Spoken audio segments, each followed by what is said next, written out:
Hello students, आप सबको अपनी चैनल में स्वागत करती हूँ। आज का ये वीडियो क्लास 9th का साइंस जो कि हम लोग फिजिक्स पढ़ रहे थे, ठीक है। इससे पिछले वीडियो में हम गुरुत्वाकर्षण का कंप्लीट थ्योरी देख चुके हैं। जिसने थ्योरी नहीं देखे हैं वो चैनल पर प्लेलिस्ट बना हुआ है, आप वहाँ से जाके देख सकते हैं, ठीक है। इसका थ्योरी में हम बिल्कुल अपना नोट से ही NCERT का ही जो है हर टॉपिक कवर किए थे, है ना। देखिए, ताकि आपको NCERT का ही हर टॉपिक जो है वो आपको मिल जाएगा वन शॉट वीडियो में। आपको इधर उधर कहीं वीडियो देखने की आवश्यकता नहीं होगा, ठीक है ना, एक ही जगह। आज हम इसका कंप्लीट प्रश्न उत्तर लेकर आए हैं, ठीक है। गुरुत्वाकर्षण का अभ्यास का प्रश्न उत्तर देखेंगे। इसके नेक्स्ट वीडियो में फिर हम अध्याय के बीच बीच में जो प्रश्न उत्तर रहता है उसको भी हम लेंगे, ठीक है ना। यानी कि चैप्टर से संबंधित एक भी प्रश्न जो है वो छूटेगा नहीं, ठीक है। तो ये अभ्यास का प्रश्न है। अभ्यास का टोटल प्रश्न 22 है, ठीक है। तो इसका पहला प्रश्न है कि यदि दो वस्तुओं के बीच की दूरी को आधा कर दिया जाए तो उनके बीच जो है वो गुरुत्वाकर्षण बल किस प्रकार बदलेगा। क्या कह रहा है कि यदि दो वस्तुओं के बीच की दूरी को आधा कर दिया जाए तो उनके बीच गुरुत्वाकर्षण बल किस प्रकार बदलेगा, ठीक है। गुरुत्वाकर्षण बल, तो हम फार्मूला जो गुरुत्वाकर्षण बल के लिए जो फार्मूला पढ़े थे ना, उसमें जो है उनके बीच की दूरी को आधा करके देखेंगे कि उसके बल पर जो है वो क्या प्रभाव पड़ रहा है, ठीक है। पहले प्रश्नों को समझिए, उसके बाद बनाइए। देखिए, हम क्या करेंगे कि माना कि दो वस्तुओं का द्रव्यमान क्रमशः m1 तथा m2 है। ये दो वस्तु लिए जिसकी द्रव्यमान m1 और m2 है और उनके बीच की दूरी जो है वो d है, ठीक है ना। तो इसी से हम थ्योरी क्लास में क्या निकाले थे कि F बराबर कैपिटल G और द्रव्यमान m1 into m2 by d square, यानी कि उनके बीच की दूरी। तो ये फॉर्मूला हमको पता है, ठीक है ना। इन्हीं फॉर्मूला में हमें क्या करेंगे कि उनकी दूरी को आधा कर दिया जाए। आधा मतलब 1/2, ठीक है। तो डी है, क्योंकि डी से गुना करेंगे तो क्या हो जाएगा d/2, ठीक है ना। तो ये पहले से यहाँ डी स्क्वायर है, ठीक है। फिर डी को आधा कर देंगे, फिर उसका स्क्वायर करेंगे। उसी फॉर्मूला में हम क्या करेंगे, डी को आधा करते हैं, ठीक है। तो डी को आधा करेंगे तो बल पर क्या प्रभाव पड़ेगा वही हमको बताना है, ठीक है। तो ये तो उतना ही रहेगा, capital G m1 into m2 by d square, और यहाँ 2 दूनी 4, तो डी स्क्वायर बटे और 4 लीजिए, ठीक है। फिर जब हम इसको हल करेंगे तो ये बट्टे में तो ये क्या होगा, 4 ऊपर चला जाएगा, है ना। तो 4 ऊपर चला जाएगा। उसके बाद ये समीकरण 2 हो गया, है ना। समीकरण 1 फार्मूला को माने और जो हम निकाले उसको 2 माने। अब क्या करेंगे, देखो ये क्या कहते हैं, समीकरण 2 में समीकरण 1 का मान रखने पर, एक में क्या है कि F बराबर जी, है ना, capital G m1 into m2 by d square. तो देखो F बराबर capital G m1 into m2 by d square, है ना। तो हम यहाँ पर F बैठा सकते हैं ना।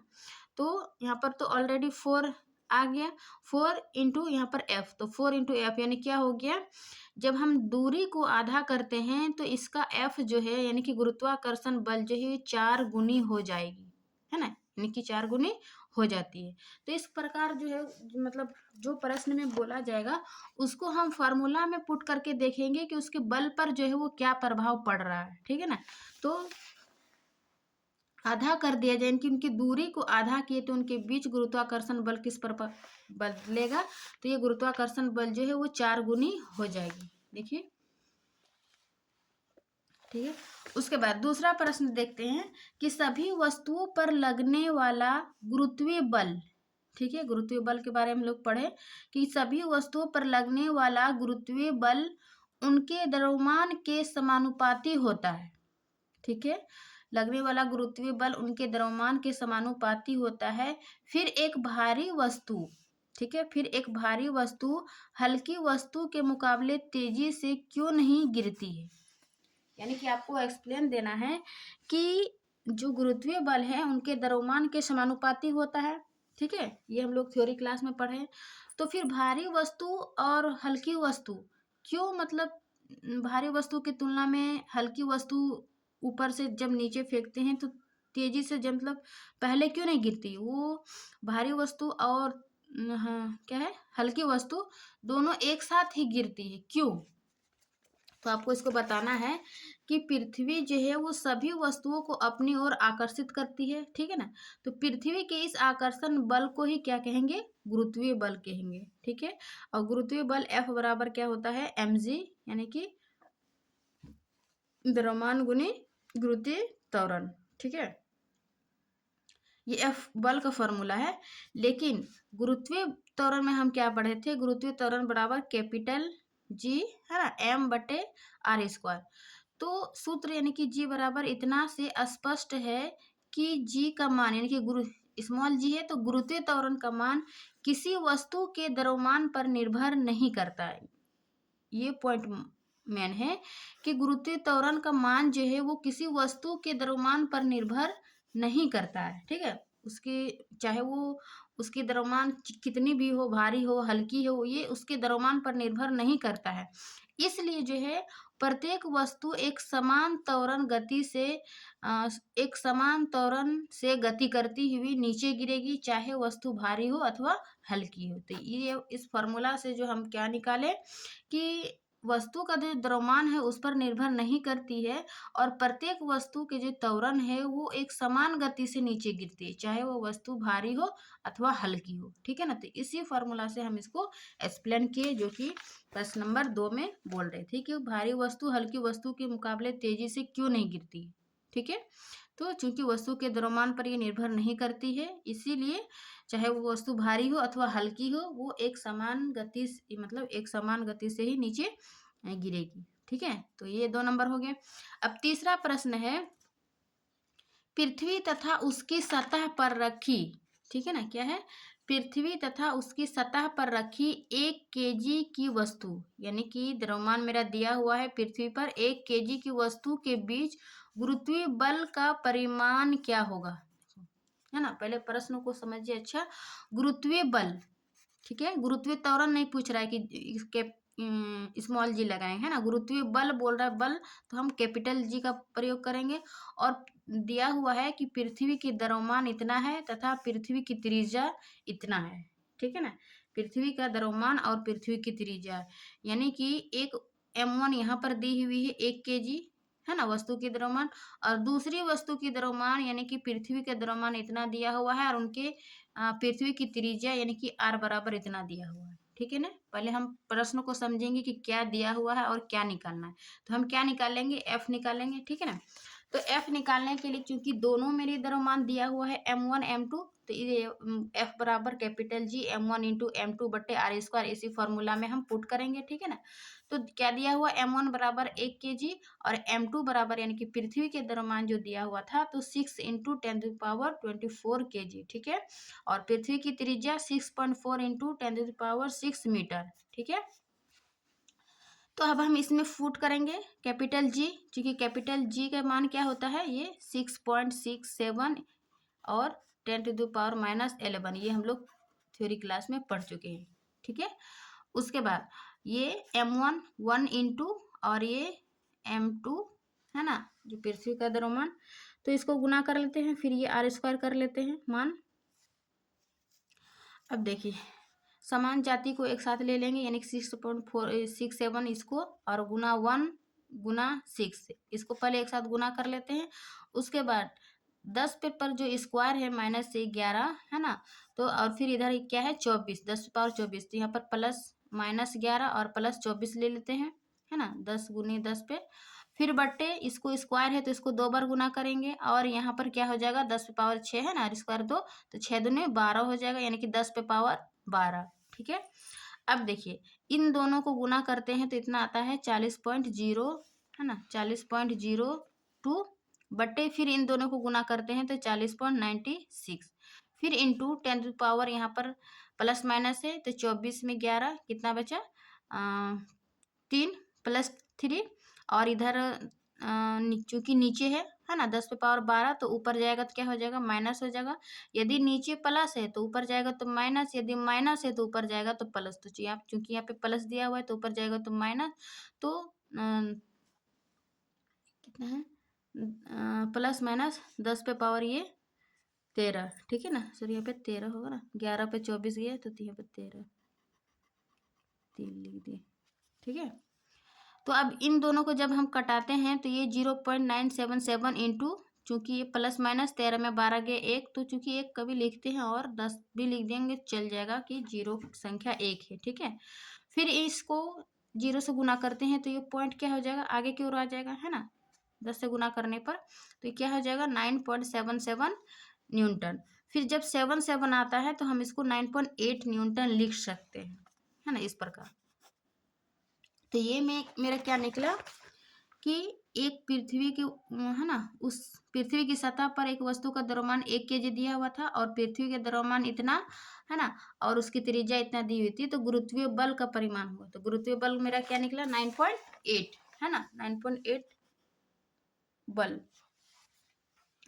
ये था, बस कुछ नहीं, बस मान दिया हुआ था, हम उसको F बराबर फॉर्मूला में पुट करेंगे, ठीक है।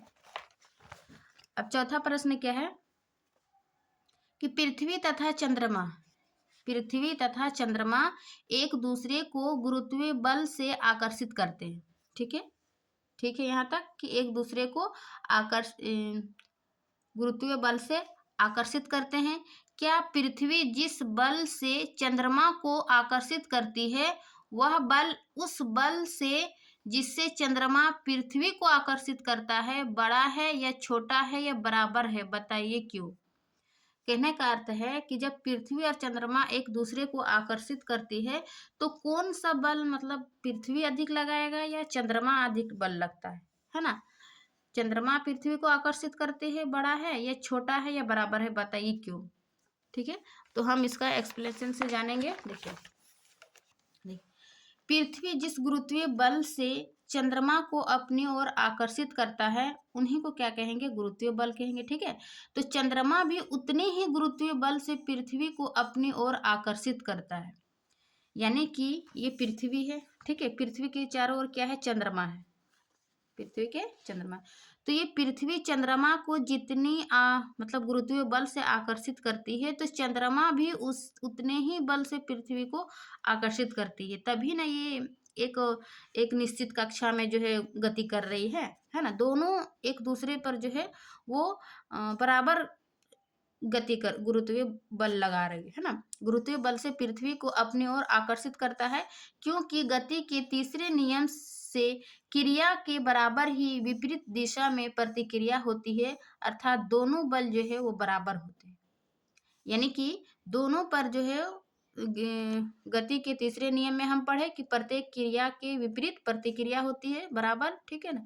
तो ये जितना पृथ्वी चंद्रमा को अपनी ओर आकर्षित लगाएगी यानी कि गुरुत्वीय बल लगाएगी तो चंद्रमा भी पृथ्वी को उतने ही गुरुत्वीय बल लगाती है, जिस कारण ये गति के तीसरे नियम के अनुसार और इस प्रकार दोनों जो है वो बराबर बल लगाती है। तो ये था कारण, ठीक है। चौथा नंबर का ये बोल रहा था कि उस बल से चंद्रमा पृथ्वी को आकर्षित करता है तो बड़ा है, छोटा है या बराबर है, तो क्या हो जाएगा, बराबर। उसका एक्सप्लेनेशन हम देख लिए, ठीक है। अब पांचवा प्रश्न है कि यदि चंद्रमा पृथ्वी को आकर्षित करता है, ठीक है, क्या है, यदि चंद्रमा पृथ्वी को आकर्षित करता है तो पृथ्वी चंद्रमा की ओर गति क्यों नहीं करती है। कहने का मतलब है कि पृथ्वी जो है, यदि चंद्रमा पृथ्वी को आकर्षित करती है, यहाँ पर देखिए कि दोनों को आकर्षित कर रही है चौथा प्रश्न में, तो ये यदि चंद्रमा पृथ्वी को आकर्षित करता है तो पृथ्वी चंद्रमा की ओर गति क्यों नहीं करती है, ठीक है ना, ये भी लॉजिक है, क्यों नहीं करती है। तो देखिए कि चंद्रमा और पृथ्वी एक दूसरे को समान बल से आकर्षित करते हैं। अभी हम यहाँ पर देखें ना, दोनों पर क्या बराबर बल लग रही थी, तो चंद्रमा और पृथ्वी क्या है, एक दूसरे को समान बल से आकर्षित करते हैं, अर्थात जितने बल से चंद्रमा पृथ्वी को अपनी ओर आकर्षित करते हैं, है ना, उतने ही बल से पृथ्वी भी चंद्रमा को अपनी ओर आकर्षित करती है। ये तो हम यहाँ भी देखे। उसके बाद तब क्या होगा, न्यूटन के गति के दूसरे नियम से हम क्या पढ़े थे कि F बराबर m इंटू ए, यानी कि द्रव्यमान इंटू त्वरण, ठीक है ना। ये न्यूटन के दूसरे गति के नियम से हम लोग पढ़े। देखिए सभी चैप्टर जो है एक दूसरे से रिलेटेड है। सबसे पहले हम लोग फिजिक्स में क्या पढ़े, गति पढ़े, उसके बाद हम क्या पढ़े, बल तथा गति के नियम। अब तीसरा ये अध्याय है फिजिक्स का, गुरुत्वाकर्षण। ठीक है ना। तो सभी चैप्टर जब तक हम पढ़ेंगे नहीं, जो ये जो टॉपिक क्लियर नहीं होगा। इसीलिए यदि आप नहीं पढ़े गति और बल तथा गति के नियम, गुरुत्वाकर्षण इसका थ्योरी, तो आप एक बार वन शॉट वीडियो है, ज़्यादा समय नहीं लेगा, मुश्किल से 1 घंटा 50 मिनट का वीडियो है, तो आप लोग वहाँ प्लेलिस्ट में जाके देख लीजिए। उसके बाद प्रश्नोत्तर बनाइए, तो आपको काफ़ी समझ में मतलब आसान होगा। ठीक है। तो द्वितीय नियम से, अब F बराबर m में द्वितीय नियम से कैसे आया नहीं आया, तो यहाँ पर कुछ नहीं, आप जाके थ्योरी वाला वीडियो में देखिए। ठीक है। द्वितीय नियम से हम क्या जानेंगे, चूंकि पृथ्वी का द्रव्यमान बहुत अधिक है ना, चंद्रमा की तुलना में पृथ्वी का द्रव्यमान जो है वो बहुत अधिक है, अतः पृथ्वी में चंद्रमा के आकर्षण बल के कारण, ठीक है ना, अतः पृथ्वी में चंद्रमा के आकर्षण बल के कारण उत्पन्न त्वरण जो है वो नगण्य होता है। जो चंद्रमा आकर्षण बल लगा रही है, तो पृथ्वी के त्वरण जो है वो नगण्य होता है, क्योंकि पृथ्वी के द्रव्यमान अधिक है। इसी कारण पृथ्वी चंद्रमा की ओर गति नहीं करती है। ठीक है।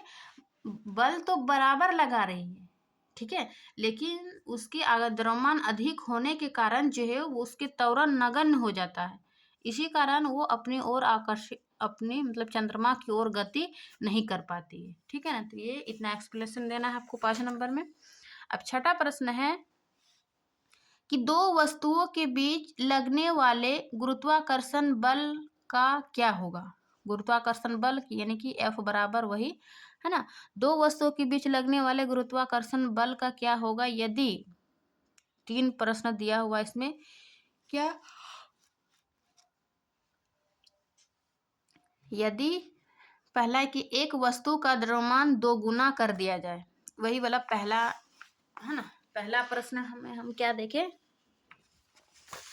कि उनके बीच की दूरी को आधा कर दिया जाए तो उसके बल पर क्या प्रभाव पड़ेगा। ठीक उसी प्रकार ये 6 नंबर प्रश्न भी है कि यदि वस्तु का द्रव्यमान 2 गुना कर दिया जाए, ठीक है ना। इस प्रकार प्रश्न ऑब्जेक्टिव में भी पूछा जाता है, ये सब्जेक्टिव है, तो आप सब्जेक्टिव में बना के रखिएगा तो आपको ऑब्जेक्टिव समझ में आएगा कि फॉर्मूला में ही हम बैठाएंगे। जैसे जैसे बोल रहा है कि द्रव्यमान को आधा कर देंगे, द्रव्यमान को 2 गुनी कर देंगे, त्रिज्या को आधा कर देंगे, इसको 2 गुनी कर देंगे, तो F पर क्या प्रभाव पड़ेगा। ठीक है ना। तो यही वाला कॉन्सेप्ट, वही वाला फार्मूला से लगाएंगे कि एक वस्तु का द्रव्यमान को 2 गुना कर दिया जाए, या फिर दूसरा नंबर है वस्तुओं के बीच की दूरी 2 गुनी अथवा 3 गुनी कर दिया जाए। ठीक है ना। फिर तीसरा है कि दोनों वस्तुओं के द्रव्यमान 2 गुने कर दिए जाए। ठीक है। एक एक करके हम अप्लाई करेंगे। क्या है, दो वस्तुओं के बीच लगने वाले आकर्षण बल का क्या होगा यदि, पहला नंबर क्या है, एक वस्तु का द्रव्यमान 2 गुना कर दिया जाए। ठीक है। दो वस्तु के द्रव्यमान को 2 गुना कर दिया है, तो पहला फॉर्मूला हम बैठाएंगे क्या कि वस्तु के द्रव्यमान को 2 गुना कर दिया जाए। ठीक है। तो m1 और m2 क्या है, द्रव्यमान है, और d क्या है, त्रिज्या है। तो वही जीव का फॉर्मूला में F1 मतलब F बराबर capital G m1 into m2 by d square. ठीक है ना। 2 गुना कर दिया जाए किसको, वस्तु को, तो यहीं पर 2 आगे 2 गुना कर देते हैं वस्तु पर। ठीक है ना। तो इसको देखिए 2 गुना करने पर ये क्या होगा, m1 इंटू m2 वही रह जाएगा 2 गुना और बट्टे डी स्क्वायर। तो फिर वही जी का फॉर्मूला बैठाएंगे, G capital G m1 into m2 by d square, ये क्या है, f है, तो 2f हो जाएगा। तो क्या देखें हम कि जब हम वस्तु को 2 गुना करते हैं तो बल भी मेरा क्या हो रहा है, 2 गुना हो रहा है ना। कुछ नहीं, बस मान पुट कीजिए और क्या गुना करके क्या हो रहा है। ठीक है ना। तो क्या देखें कि बल भी मेरा जो है वो 2 गुनी बल लगा रही है, पहला था। अब दूसरा क्या है, वस्तुओं के बीच की दूरी को 2 गुने अथवा 3 गुने कर दिया जाए। तो पहले 2 गुने करके देखते हैं कि वस्तुओं के बीच की दूरी को 2 गुने करते हैं, बीच की दूरी यानी कि डी। ठीक है ना। ये फॉर्मूला है F बराबर capital G m1 into m2 by d square. तो दूरी को ही 2 गुना करने बोल रहे हैं, तो हम यहाँ पे 2 गुनी यानी कि 2 इस पर गुना कर देते हैं, और ये तो पहले से स्क्वायर है। ठीक है ना। तो क्या होगा, capital G m1 into m2 by, चूंकि स्क्वायर है तो यहाँ क्या हो जाएगा, 2 दूनी 4 और यहाँ पर 2 डी स्क्वायर। ठीक है ना। फिर क्या होगा, ये 4 4 को हम क्या यहाँ पे लिख सकते हैं 1/4, क्योंकि उसके बाद ये GM1 है ना, इसको फॉर्मूला में लगाने के लिए एक साथ कर लेते हैं। कैपिटल GM1 इंटू M2/D², इसको 1/4 इधर ले लेते हैं। ठीक है, तो इसको हम क्या बैठा सकते हैं, F बैठा सकते हैं, बैठा सकते हैं ना। तो जब हम F बैठाएं तो क्या हो गया मेरा, F बैठाए तो क्या हो जाएगा, F बराबर, चूंकि कोना कोनी गुना हो जाएगा तो 4F है ना, क्या निकला मेरा 4F। तो इससे क्या हुआ कि जब हम दूरी को दोगुना करते हैं, दूरी को दोगुना करते हैं तो बल मेरा क्या होता है, 4 गुना हो जाती है ना। तो ये इसका कंसेप्ट है। अब तीसरा था वही दोगुना करने, दूरी को दोगुने अथवा 3 गुनी कर दी जाए, 3 गुनी करके हम देखते हैं। फिर उसी प्रकार डी के आगे 3 गुनी करते हैं तो ये इस प्रकार 3 तिया 9 और यहाँ पर D² है ना, फॉर्मूला वही है। फिर हम इसको एक साथ लिखते हैं 1/9 जी, कैपिटल जी, इसको F बनाते हैं है ना, F बनाते हैं तो क्या होगा 1/F, 1/9F, यानी कि क्या हो जाएगा 9 मेरा F। तो जब दूरी को दोगुना करते हैं तो बल मेरा 4 गुना होती है, और जब दूरी को 3 गुना करते हैं तो बल मेरा 9 गुना होती है ना। तो ये कॉन्सेप्ट था, फॉर्मूला में बैठा। ये तीसरा है, दोनों वस्तुओं के द्रव्यमान को दोगुने कर दिए जाए। क्या है, दोनों वस्तुओं के द्रव्यमान को दोगुने कर दिए जाए, यानी कि दोनों वस्तु M1 और M2 दोनों वस्तुओं को क्या करेंगे, 2 गुना करेंगे। M1 को 2 गुना करते हैं, फिर M2 को 2 गुना करते हैं। ठीक है ना, वही फॉर्मूला बैठाएं। तो जब हम 2 गुना करते हैं तो ये यहाँ गुना हो जाएगा, 2 दूनी 4, फिर वही कैपिटल जी M1 है ना, M1 इंटू M2/D²। ठीक है, तो फिर यहाँ पर हम क्या बैठाएंगे, बल F का मान, क्योंकि F का ही मान है, तो ये क्या हो जाएगा 4। यानी कि जब दोनों वस्तुओं को 2 गुना करते हैं तो बल मेरा जो है वो 4 गुना होता है ना, 4 गुना। तो इस प्रकार हम फॉर्मूला बेस्ड से कि 4 गुना डी पर क्या प्रभाव पड़ेगा, बल पर क्या प्रभाव पड़ेगा, हम इस फार्मूला से, फार्मूला याद रखिएगा मेन, F बराबर कैपिटल GM1 इंटू M2/D²। इन्हीं फार्मूला से हम सभी को पुट करके देखेंगे और ये मेरा मान आ जाएगा। ठीक है ना, ये 6 नंबर क्वेश्चन था। अब हम 7वां प्रश्न देखेंगे। क्या, गुरुत्वाकर्षण के सार्वधिक नियम के क्या महत्व है। ठीक है ना, गुरुत्वाकर्षण के सार्वधिक नियम का हम कंप्लीट थ्योरी भी अच्छा से पढ़े थे। क्या था कि दो वस्तुओं के बीच जो है वो कितनी बल लगा रही है, यही क्या था गुरुत्वाकर्षण का सार्वधिक नियम। ठीक है, अब गुरुत्वाकर्षण का सार्वधिक नियम का हम लोग महत्व भी पढ़े थे। ठीक है, क्या महत्व है, तो देखिए 7 नंबर का, गुरुत्वाकर्षण के सार्वधिक नियम का महत्व। पहला है कि सौर मंडल का अस्तित्व, अर्थात सूर्य के चारों ओर ग्रहों की गति, यानी कि सूर्य के चारों ओर जितनी भी ग्रह है गति जो कर रही है, इन्हीं गुरुत्वाकर्षण का सार्वधिक नियम। ठीक है, यानी कि गुरुत्वाकर्षण के कारण ही एक दूसरे एक निश्चित कक्षा में जो है वो गति करती है। ठीक है ना, फिर है दूसरा, पृथ्वी के चारों ओर चंद्रमा की गति। ये सभी गति किसका उदाहरण हो गया, गुरुत्वाकर्षण बल का। सार्वधिक कहने का मतलब है कि गुरुत्वाकर्षण जो है वो सभी जगह लगती है। ठीक है ना, मतलब कि ब्रह्मांड में जितने भी 2 पिंड हैं, इन दोनों पिंडों के बीच जो है गुरुत्वाकर्षण बल लगती है। फिर है तीसरा, वर्षा की बूंद का गिरना एवं हिमपात का होना।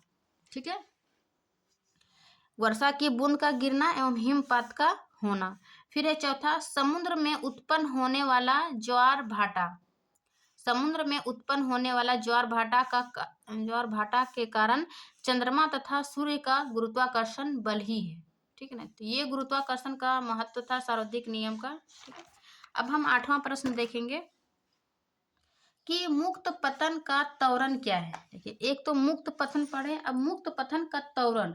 मुक्त पतन क्या था, जब किसी वस्तु को ऊपर फेंकते हैं तो वो नीचे की ओर है ना गिरती है, तो उसी को क्या कहेंगे, मुक्त पतन।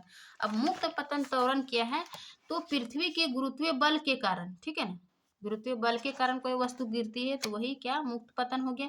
लेकिन पृथ्वी के गुरुत्वीय बल के कारण मुक्त रूप से गिरती हुई वस्तु में, मुक्त रूप से गिरती हुई वस्तु में जो त्वरण उत्पन्न होती है ना, हुई वस्तु में उत्पन्न त्वरण को मुक्त पतन का त्वरण कहते हैं। ठीक है, इस त्वरण को जी से, यानी कि स्मॉल जी से प्रदर्शित करते हैं, जिसका मान पृथ्वी के तल के समीप नियत रहता है। कितना रहता है, कैपिटल स्मॉल जी बराबर 9.8 मीटर प्रति सेकंड स्क्वायर। ठीक है ना, तो ये मुक्त पतन त्वरण का उदाहरण था। फिर है प्रश्न 9। पृथ्वी तथा किसी वस्तु के बीच गुरुत्वीय बल को हम क्या कहेंगे? यानी कि पृथ्वी तथा किसी वस्तु के बीच जो गुरुत्वीय बल लग रही है उसको हम क्या कहेंगे? ठीक है ना। तो पृथ्वी तथा किसी वस्तु के बीच जो गुरुत्वीय बल लग रही है उस वस्तु को हम क्या कहेंगे? भार कहेंगे, है ना। भार और द्रव्यमान में जब हम अंतर बता रहे थे गुरुत्वीय त्वरण गुरुत्वीय बल में, तो ये सब चीजें बताए हैं।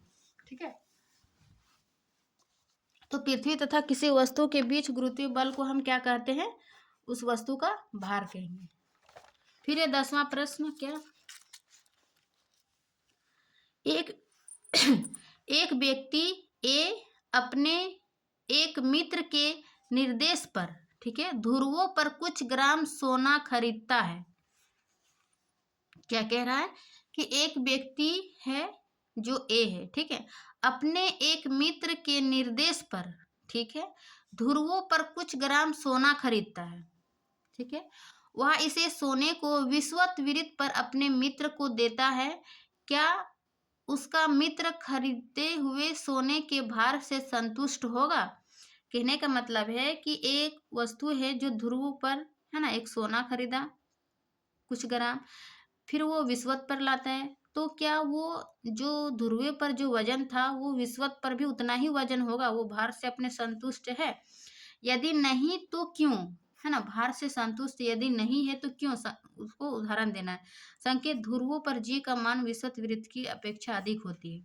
जब हम जी के मान में परिवर्तन बताए थे तो ध्रुवों पर जो है कि उसका मान, ध्रुवों पर जी का मान विश्वत वृत्त की अपेक्षा अधिक होती है, यानी कि ध्रुवों पर अधिक होती है और विश्वत वृत्त पर ये जो कम होती है, तो इसके भार और इसके भार पे तो अंतर होगा। तो क्यों, है ना, क्यों संतुष्ट नहीं, वही उसको कारण देना है। तो व्यक्ति ए का मित्र जो है वो खरीदे गए सोने भार से संतुष्ट नहीं होगा, क्योंकि किसी वस्तु का भार जो है वो W बराबर mg द्वारा ज्ञात किया जाता है, यानी कि भार बराबर द्रव्यमान गुणित त्वरण, इस पर निर्भर करता है ना, ज्ञात किया जाता है। जहां m वस्तु का द्रव्यमान जबकि g गुरुत्वीय त्वरण है। m का मान सभी स्थानों पर एक समान रहता है, यानी कि द्रव्यमान का जो है वो सभी जगह समान रहेगा, जबकि g यानी कि गुरुत्वीय त्वरण का मान पृथ्वी के विभिन्न स्थानों पर भिन्न भिन्न होता है। ठीक है।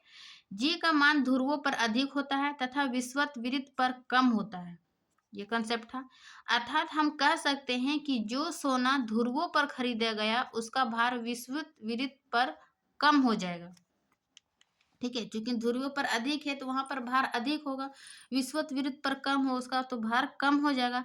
इसी कारण जो है वो व्यक्ति ए का मित्र सोने के भार से संतुष्ट नहीं होगा, क्योंकि उसके भार में जो है वो परिवर्तन हो रहा है, कमी हो रही है ना, ध्रुवों की तुलना में विश्वत वृत्त पर। तो इस प्रकार वो व्यक्ति संतुष्ट नहीं है अपने सोने के भार से। ठीक है। अब 11वां प्रश्न है कि एक कागज की सीट, क्या है, एक कागज की सीट उसी प्रकार की सीट को मड़ोड़ कर बनाई गई गेंद से धीमी क्यों गिरती है? कहने का मतलब है कि एक कागज की सीट लेते हैं, ठीक है ना, और उसी कागज की सीट को हम मोड़ कर क्या बनाएंगे? एक गेंद बनाएंगे, ठीक है ना। तो मोड़ कर बनाई गई गेंद से धीमे क्यों गिरती है? तो वो कह रहा है कि ये बॉल जब हम ऊपर फेंकते हैं जो कागज की सीट से बनाए, और ये कागज की सीट, ठीक है ना, एक गेंद से धीमे क्यों गिरती है? मतलब ये कागज की सीटी धीमे गिरती है और ये, है ना, अपने त्वरण से ये गति करती हुई नीचे आ जाती है, जबकि ये कागज की सीट जो है वो धीरे गति से नीचे आती। क्यों? तो जब किसी कागज की सीट को गिराया जाता है तो वायु के संपर्क में, कागज की एक सीट है तो ये क्या होगा? वायु के संपर्क में उसका अधिक पृष्ठ क्षेत्रफल आता है ना, क्योंकि कागज की सीट जो है फैला हुआ है तो उसका पृष्ठ क्षेत्रफल, अधिक पृष्ठ क्षेत्रफल आता है, जिसके कारण वायु का प्रतिरोध उस पर अधिक लगता है ना। जैसे ये कागज की सीट है, जब ये नीचे गति करती है तो इसका क्षेत्रफल क्योंकि अधिक है तो इस पर जो है जो वायु लगेगी तो ये अधिक रोकेगा कागज की सीटों पर, है ना। वायु का प्रतिरोध उस पर अधिक लगता है और वह धीमी गति से गिरती है, क्योंकि वो वायु का क्या कर रहा है, प्रतिरोध कर रहा है, विरोध कर रही है, तो वो क्या होगा, धीरे धीरे गति से नीचे गिरेगी। जबकि उसी प्रकार की सीट को मोड़ कर बनाई गई गेंद का पृष्ठ क्षेत्रफल कम हो जाएगा, है ना, कम हो जाएगा, जिस कारण वायु का प्रतिरोध गेंद पर कम लगता है और वह तेजी से नीचे गिरती है। ठीक है ना, एक कागज की सीट की तुलना में उसी कागज की सीट पर मोड़ कर बनाई गई बॉल जो है वो तेजी से नीचे गिरेगी, जबकि कागज की सीट, चूंकि इसका पृष्ठ क्षेत्रफल जो है वो अधिक है, जिस कारण ये जो है ना, ये इसका पृष्ठ क्षेत्रफल अधिक है, तो ये वायु को क्या करेगा, ऐसे प्रतिरोध, है ना, जैसे इस पर वायु गया तो ये रोकेगा, है ना, जिस कारण ये धीमी गति से नीचे आएगा। वही कागज की बॉल ये क्या होगा, कम गति, इसका पृष्ठ क्षेत्रफल देखिए कम हो जाएगा, तो ये क्या होगा, अधिक तेजी से नीचे गिरेगा। ठीक है ना, तो ये इसका कॉन्सेप्ट है। तो आज के वीडियो में हम यहीं तक बताते हैं, यानी कि अभ्यास 1 से 11 तक। उसके नेक्स्ट वीडियो में यानी कि पार्ट 2 में हम जो है वो क्वेश्चन 12 से, है ना, 22 तक बताएंगे। तो ये पार्ट 1 होगा गुरुत्वाकर्षण का। ठीक है, आप लोग इतना तक बनाइए। इसके नेक्स्ट पार्ट में है यानी कि पार्ट 2 में, नेक्स्ट वीडियो में हम प्रश्न 12 से 22 तक कंप्लीट करेंगे। ठीक है, आशा करती हूँ कि ये वीडियो यानी कि जितने भी प्रश्न बनाए हैं आपको समझ में आ गया होगा। ठीक है, मिलते हैं इसके नेक्स्ट पार्ट में, तब तक के लिए थैंक यू।